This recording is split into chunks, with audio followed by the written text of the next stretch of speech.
everyone. Thank you so much. Greetings.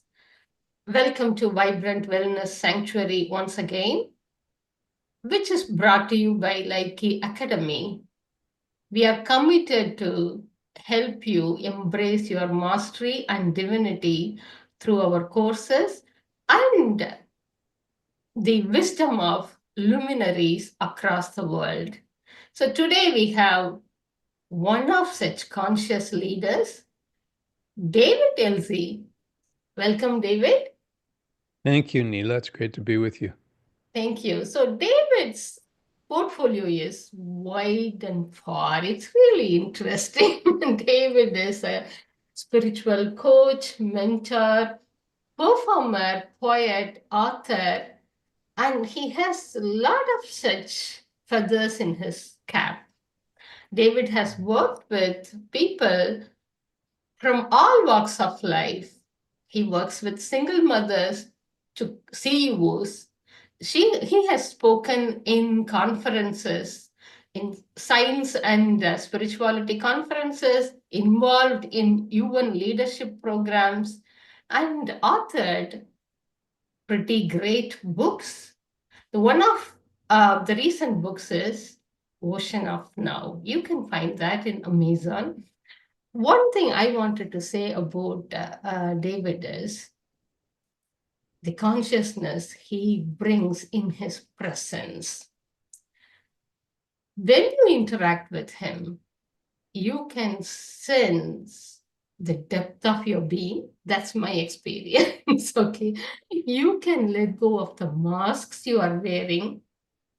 He has that ability to kind of disarm your defense against yourself. So how did we get so lucky to have David here with us today? Thank you, David. And your topic is great. In the world of human doings, you are going to show us the power of being. So please tell us a little bit more about the topic itself. The topic of being. Yes. Yeah. I don't know if I can say anything more than being, but I will try and enjoy our conversation.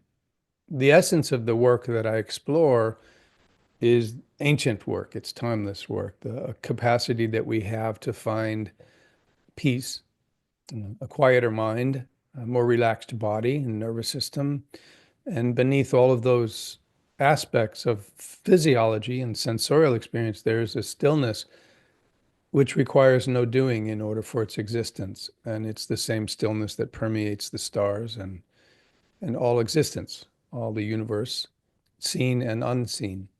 I would venture to say, even, that it is the substance, the fundamental substance of all that appears. And so it is the quantum field, unactualized,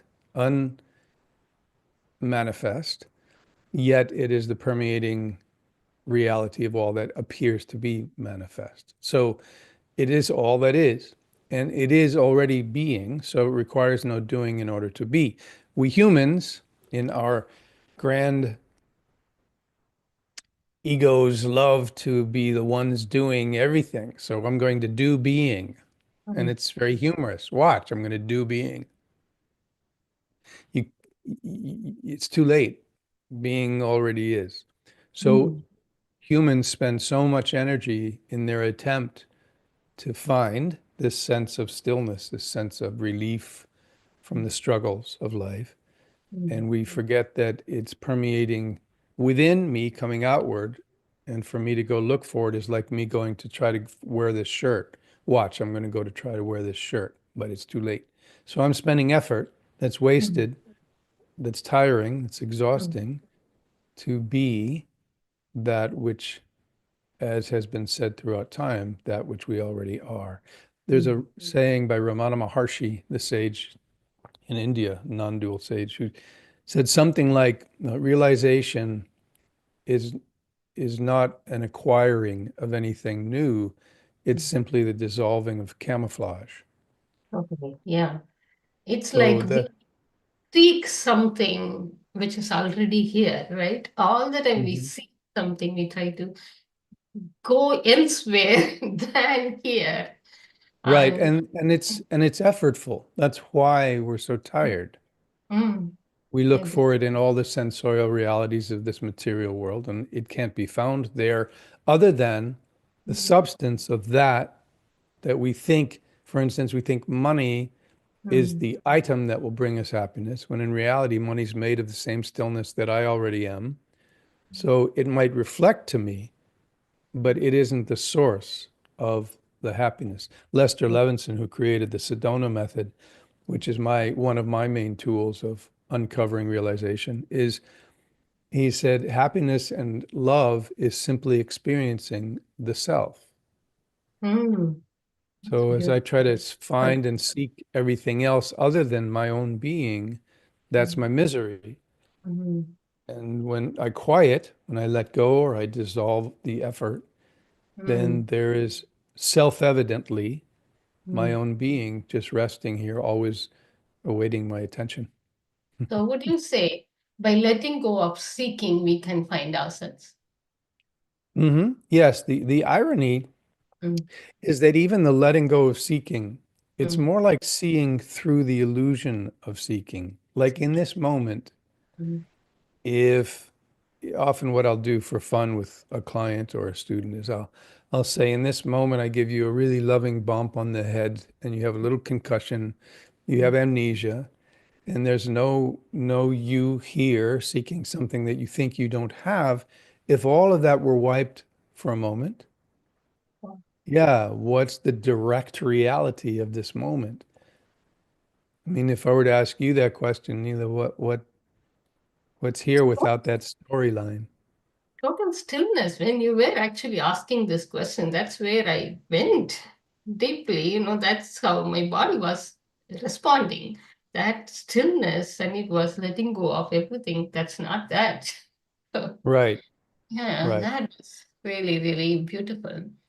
And I So have it, a, if I may just add, there's this subtle thing that we do as humans because we always want to have the identity of the one who achieves and accomplishes and does enlightenment, you know. Um, this sense of letting go of everything we are not is correct. That language has been throughout time.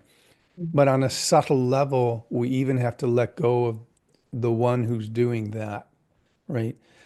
And that's where people get caught quite often. It's like I had a glimpse of infinite beingness when I was 9, and I'm trying to get back there.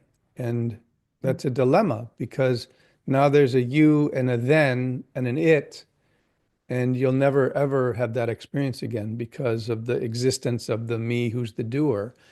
right. And so it's more like, it's what I would say, and then I'll stop talking for a sec, is I just get on a roll and I love talking about this, is there's a dropping back, a relaxation in, a resting. And even if there's activity of mind or body, there's still a resting that is occurring. And it's a remembering of that, a remembering, becoming a member again of oneness, remembering that. So it's a relaxation, if you will, maybe more than a doing. Yes, that's beautiful. So it's more than letting go, right? It's kind of embracing everything. When you say letting go, then probably we are separating ourselves from what is. And yeah, so that's not oneness. It's probably, even dropping deeper to be that space on which everything is floating. Yeah, yeah. Again, there's a subtleness in our language is a challenge to talk about the absolute truth because Mm, the absolute requires no separation, categories, descriptions, or qualities. It mm, already is all that mm. is. And so words often misdirect us, but they're what we have. So Yeah, we play with them as pointers, right? absolutely. Yeah. Um, so there is this recognizing, Mm, recognizing, having mm, cognition again, recognizing or remembering that in this moment, if I do nothing, mm, if I literally Mm. forget that there's a me trying something, then beingness just becomes self-evident. Lester Levinson, again, who created the Sedona method, said if we could be, Mm. just be, we would see infinity. And it's, Yeah. yeah, I have a curious question to you, David. sure. You are involved in corporate world. So I'm from corporate background. I still run a technology wing of my business. How do you manage to bring the left-brained people who are into accomplishment, success, and achievements into this stillness and oneness? Well, the same way Mm, in the exploration of what they're believing currently, mm, and like the belief that I am separate and I all my identities that I carry are the mm, truth. I'm a CEO, I'm a mm, CFO, I am a someone. And there's two aspects to answer your question. For me, there's two levels of answering. One is the relative level, meaning there is a CEO, mm, there is a COO, CF, there are C-suite, there are people mm, in critical leadership roles. They exist. What we're exploring, however, in terms of a deep liberating truth of our being, which helps diminish our emotional suffering, is to recognize that those identities are all temporary as needed identities. Because mm, when you're being a father, mm. you're not dealing with the board meeting. Right. Yeah. When, right? So we have to learn to let go of holding on to the identities and begin to relax into identities appearing as needed. It's like characters we play, but we believe our pain and suffering is that we believe we're the character. So I am a CEO, Mm, I must all these obligations that, quite frankly, because I've coached with people for thousands of hours, even the way that I am the CEO is not even about business. It's also about what my dad told me or the trauma that I had or how I was mm, beaten if I wasn't good enough mm, and then mm, suddenly all that personal journey gets infused into my being a leader in a leadership role in a corporate mm, circumstance. mhm, So my job with, like I have a client, for instance, who created a hedge fund and is extremely successful. But this person needed to see that the way that his mother treated him was causing him in his leadership role in the hedge fund to make people try to like him because he Okay. had this self-doubt. So my job, even in the corporate circumstances, is still with a soul and their journey and how their journey is influencing their current fulfillment or non-fulfillment because they're superimposing a lot of personal journey Mhm, that has nothing to do with the role mhm, into the role. And so as they let go, then the natural self, this is why I said there's two levels. We look at the personal level, the relative level of conditioning and programming of childhood. And then we look at the restful self. I use sacred breath a lot, mhm, mindful breathing, mhm, to change the nervous system so a person in a leadership role in a company can relax and finally feel what it feels like to not be doing or accomplishing. And in that stillness, there's an awakening to this reality as well. So I'm willing to look at the relative personal journey, mhm, the professional journey, how it influences it, and then the stillness of the self that isn't based on either of those identities. So that's mhm. how I integrate it. Oh, great. Thank you. And Yeah. another thing I wanted to bring out, you had shared that at the age of 14, you looked at the starry sky and realized the infiniteness. I had a similar experience, but it brought the opposite in me. I looked at the starry sky, the depth of the infinity, and I got so scared, and I still feel that fear when I look at the sky. This is so vast, and I am nothing.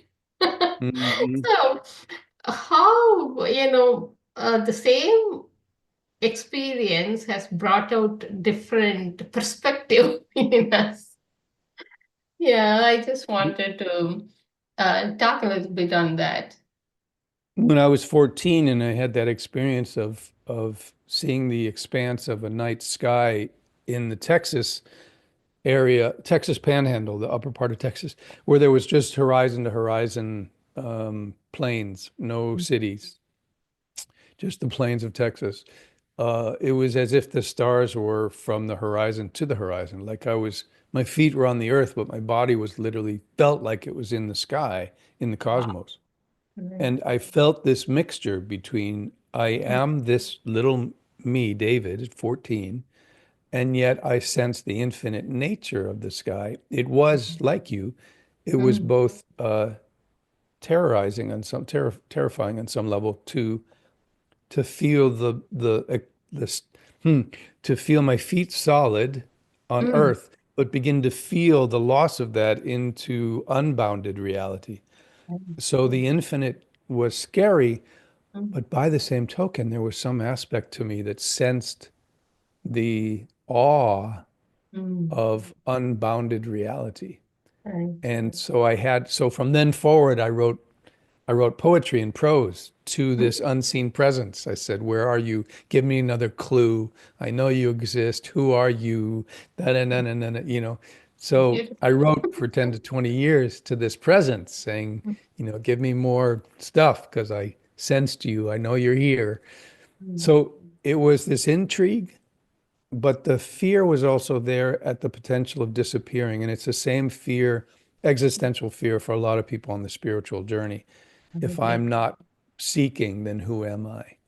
And Mm, one must be willing for a mm, moment to find out by surrendering the belief that I'm not that yet and mm, rest, fully rest, and find out that that's always been only who we are. mm. Can you So, take us on a journey, no, please? sure. Sure. So if there's anything that's going on for you or anybody that's listening or watching right now, if there's anything that's holding your attention and is not letting you be as at peace as you would like, or feels unresolved, in this moment, can you just bring that into your awareness? Just be conscious of whatever that is. You might see, we're all different, so you might see imagery or hear someone's voice or see a picture or have sensation. So the very first thing is in this moment, in order for us to uncover this sense of being present and more free, liberated from our suffering, very first thing is like a crying child. We must acknowledge that we're holding a crying child. So just for a moment, can you acknowledge whatever's here when you think about that topic? A person, conversation, a family member, a physical condition, the world, politics, war. You don't need to do anything. Just realize that presence of that topic in your experience first. This is the first of a number of questions. So, can you realize or allow that whatever's here is here about that topic? Okay. Now, can you also welcome or allow any part of you that this topic creates of wanting it different, wanting to alter or change something about it? Can you welcome the wanting? Yes. Okay. Can you also welcome any part of you that feels strongly that it could explain or justify or defend why you feel this way? Can you recognize a part of you? Yeah, Yes. good. Can you also welcome or allow the part of you that desires freedom from suffering, the part of you that wants relief? Yes. Can you also notice that it feels a bit like that story or that issue or that topic helps define a sense of a you? Like, this is me, it happened to me, what's going to happen to me if the world does this? It kind of creates a personal sense of a me. Can you see that? Mm. Okay, good. Now, the next question is it actually true? Is that topic the totality of your being? the totality of your beingness, your presence. Love when you love a child or a partner or a pet. Is this issue actually the totality of who you are? Mm. Okay. Are you interested in living from who you truly are beyond just this topic? Yes. Okay. So for a moment, is there awareness of my voice? Is there awareness of you responding? Or if you're listening or watching right now, is there awareness of yourself sitting or hearing or listening? Mm. So awareness itself, is there awareness right now of air on your skin? Mm. Is there awareness of sounds near or far? So awareness itself in this moment, does anything need to be different in order for awareness to be in this moment? So then just for this moment, could you allow yourself to relax into or rest as this open awareness in which that topic and all topics come and go?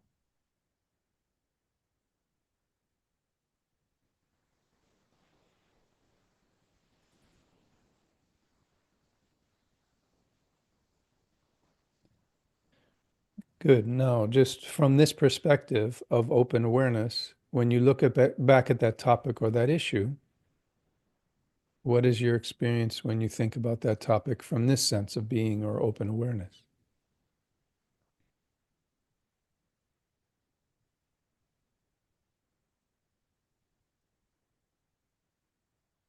The intensity is much less.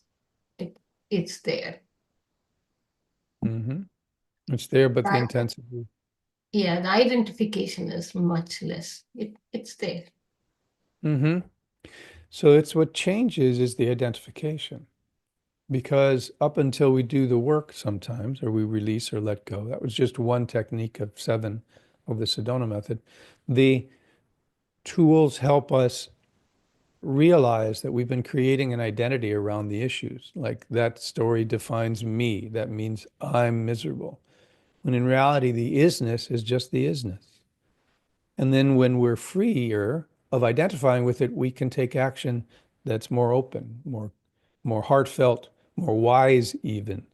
Uh, we can access our experiences and use them instead of letting them use us.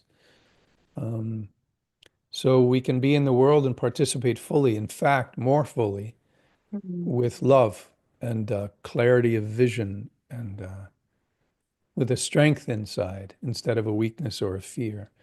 I want to mention this just because I might forget, and I think you were probably going to ask me anyway, but Saturday, February 15th, right away, soon, a couple of days, I'm going to do a half day devoted just to this topic called Living Okay. Love. Oh, And nice. Okay. yeah, and so having people be with me to do this work on all of our non-love, because that's what gets in the way of our capacity to be more present, is our Mm. non-love, our resentment, Right. that which we haven't forgiven yet, a person or ourselves. And so Mm. as we dissolve these, Mm. the unconditioned self, that which is the most powerful, that's spinning the planets and beating our hearts, Mm. that comes forward, and then we live from that, as Mm. opposed to the little self that's been determined by our childhood stories and generations of parents before us. And Mm. so living love is a masterclass that I'm doing this Saturday. So I just wanted to be sure I don't forget that. Yes, yes, amazing. Thank you. Thank you. And you can find David's details in the description if you like to check out the upcoming course and his memberships as well. And David, you also do free support calls, right? Every month, if I'm right. Yeah, more quarterly, Oh, okay. excuse me, more quarterly than every month, but Yeah. as often as I can, where Okay. it's free and people come. And I Mm. work like this one-on-one with some Mm. people, or I do a group release where I open it up to everybody, like I did with the listeners. And Mhm. so, yeah, I Mm, do that yeah, quite often, and all of that will be on my website. So right. the schedule of that. Great. One question for the beginners, So when I started Sadhana method 20 years back, you know, all these looked very strange. How could you let go just by asking, could you let go? Would you let go? Hmm. It didn't seem practical to me at all. And then the more I did, the more I experienced, it wogged me. So, for beginners who can't comprehend, like I wasn't able to, how would you motivate them? What could be some simple things for them to explore to get into the beingness? Sure. Well, the very, very first thing is to recognize that on some level, without realizing it, we are holding on. Yes, yes. We are defining ourselves by so much Mm, that letting go is hard, and it requires that we admit that we're mm, holding on to things.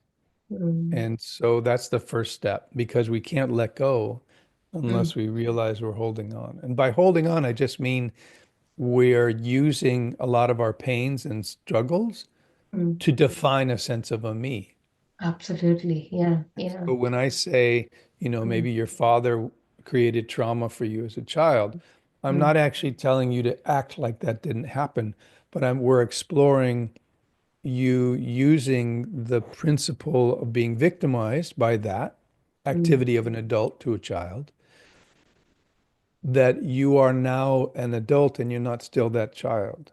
mm, Although your neurophysiology may have memory and reconstruct it periodically when you're mm, triggered by somebody who reminds you of your father or a condition that's similar, but the spiritual awakening or the liberation from it causing you suffering takes first admitting that, yes, I've been defining myself by all of that. mm, Now, so that's the first thing for a newcomer to realize is that we are on some level holding on. mm, And it's not easy to let go of trauma, but mm, but we can let go of using it to mm. define who I am.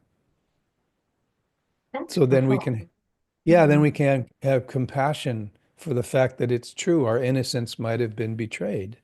Mm, mm, So that's gentle love, compassion for the self. right. So that's the beginning of letting go, is letting go of how we have been blaming ourselves, perhaps, for those things that happened to us. That's what the Mm, child does. But to even be more simplistic for it in a good way, if this is me, mm, excuse me, if my hand is me and I have an emotion or an identity, I am always a victim of life. mm, I have to hold on to it, admit that I'm holding on to it. When I acknowledge that I'm beating myself up, or I look for people to to to perpetuate badness to me because that's what my life is about and that's what the world is, right? I'm looking through a filter. right. I have to admit I'm doing that, Mm, number one. Then I have mm, to be gentle, not beating myself up for beating myself up. And then I open my hand mm, and I say, okay, it's there. I see it. But I mm, want relaxation from it. I want mm, freedom from it. So I'm going to mm, relax a little bit. And then at some point, you can make a choice. mm, You can relax and open your hand, and this will drop. mm, Or at least you can keep it with you, but have mm. some compassion for it and not let it define everything you do, right? Oh, right. Yes, I had trauma. It was Mm, terrible. And I personally was beaten up in fifth grade a lot during mm, recess. mm, So I can say, yes, that happened. mm, Sometimes I can look back and get a little teary-eyed at what it feels like to be beaten down. mm, But it doesn't matter that tears come because I'm still not using it to define who I am. mm. So that's That's the that. beginning of letting go, is Mm, recognizing number one, that I'm holding on, mm, mm, having compassion, mm, and then using tools, mm, meditation, breath work, the mm, Sedona method. Come say hello to me for free on those meetings, And I'll show you how to let something be there if you want, but it also may disappear. Thank you, David. Actually, you have a very subtle way of, getting people out of that stuckness. What I noticed was you ask, can you notice that? Mhm. Noticing is, not very difficult. Yeah, you notice what is already there. And then you ask us to acknowledge, okay, so it's there, and I am holding on to it. And Mhm. then you ask, is it peaceful? Is it right to hold on to that? It's not. It's Right. not. And then you slowly ask, okay, so are you open to letting it go? Not even, you don't even ask us to let it go. Right. You just ask, nudge very, very slowly, but So slowly. yeah, it's very effective for stubborn people or people who have been stuck in this Yeah. in the stories. It's very Yeah. easy, just notice, acknowledge, and then are you open? You are not asking them to just let go right away. Open is Right. there, are you open to other possibilities? So that's very, very beautiful way of nudging people to consciousness. And thank you so much for your work. Yeah, my pleasure. And that is the key is being gentle. If Mm, I say to your part of your brain, "Hey, let this go." The minute I go, "Hey," the hair goes up on the back of the neck. That's what the mammal does for mm, in preparation for fighting. So the amygdala back here gets mm, threatened. So that gentleness is in order for us to stay present with the animal that's afraid, the mammal self, mm, and just say, it's okay, it's okay. You don't even have to do this if you don't want, you mm. know, because people will say, no, no, I can't let go. And I'll say, good. Can you allow that you don't want to let go? You know, Yeah, this technique has really helped me go deeper. Definitely. Yeah. So wonderful. I'm glad. thank you very, very much for all that and your presence here. My body is like a barometer of consciousness. It can sense how people vibrate. Vibrate. So in your presence, I feel like a child, a baby, totally Mm, vulnerable and willing to be that pure source. So mm, thank you for being you and influencing people who are in leadership role. I strongly believe that leaders make huge change. If you change a leader, if you make a leader conscious, the organization changes. I have seen yeah. that. I have seen that personally. I have worked with some C-level executives as well. I see how the team changes, how the organization changes, depending upon how conscious they are. So that's a great work. I think you should do more on politics as well with political Yeah. leaders. Well, thank you for the suggestion. We'll see what comes. Thank you so much. Grateful to you, David. Yeah, my pleasure. It was wonderful to be with you, Neela, and warm, warm heart to everybody that hears our voices, that in this world that seems chaotic, that actually what it may be doing is forcing us to turn inward to a place that we've been forgetting. And so, to all those that hear or watch this, may you hear Neela and my voice inspiring you not to forget your strength, your infinite capacity to withstand and even prosper in your heart from what's going on during these times, gaining new strength. So I just want to bow to everyone during these times. So thank you, Neela. It was a pleasure to be with you. Thank you, David. Hi, everyone. Please express your gratitude, your appreciation to David. So he has managed to give us some of his precious time for us to expand our vibration, elevate our Um, vibration. Yeah. Neela, I apologize for interjecting this at the very end, but some people may want to continue the releasing, and in my YouTube channel, there's actually releasing videos so people can be guided through Okay, stuff. sure, sure. So we have all those details in the description, people. So please take it forward as you like, every one of us, when we raise our vibration, we are helping the whole world and the humanity. So I'm grateful to all of you for choosing that as well.